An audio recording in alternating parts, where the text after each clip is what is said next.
Comment est-ce qu'on peut définir une situation de travail? En fait, chaque situation de travail comporte plusieurs éléments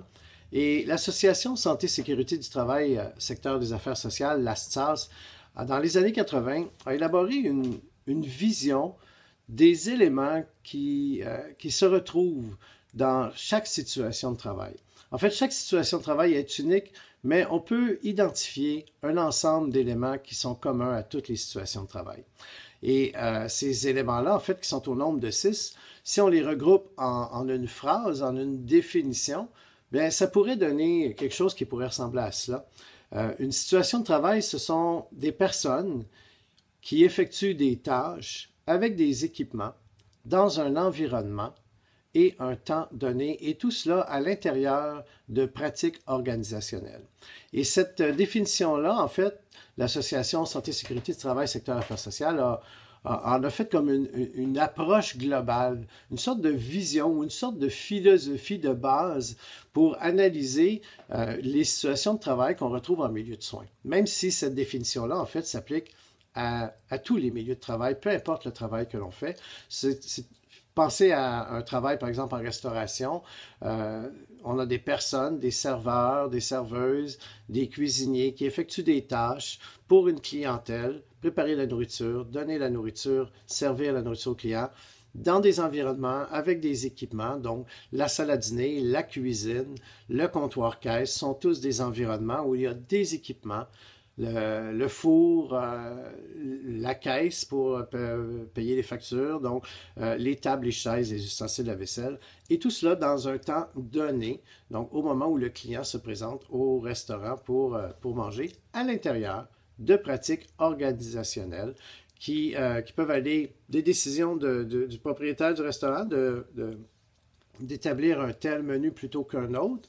et aussi comment on s'organise, comment on prend les commandes des clients, et ainsi de suite finalement. Donc, ça s'applique à tous les milieux de travail. Et dans le cadre du PDSB, cette définition-là, cette approche globale-là,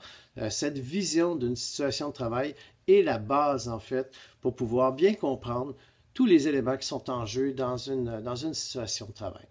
Et ce qui est intéressant aussi, c'est de remarquer que tous ces éléments, donc ces 6 éléments-là, sont tous interreliés les uns avec les autres et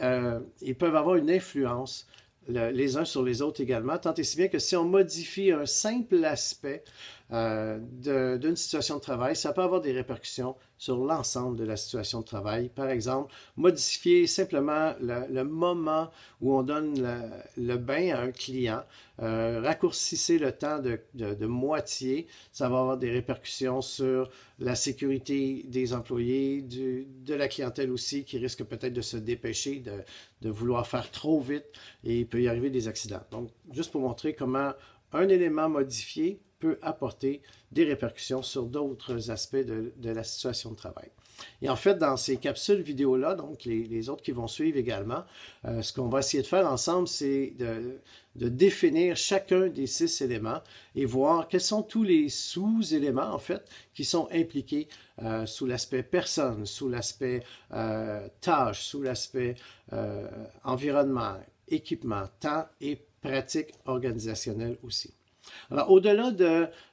simplement définir ce que j'ai à faire comme intervenant ou comme soignant, j'ai un bain à donner, je vais avoir besoin d'équipements, des serviettes, le bain, etc., avec tel client qui a telle problématique, j'ai 30 minutes pour donner mon bain. Alors, au-delà d'être une simple définition de tâches, l'approche globale de la situation de travail peut aussi nous être utile à mieux organiser notre travail et parfois même à résoudre des problèmes. Donc, on se revoit dans les prochaines vidéos pour la suite de ces capsules.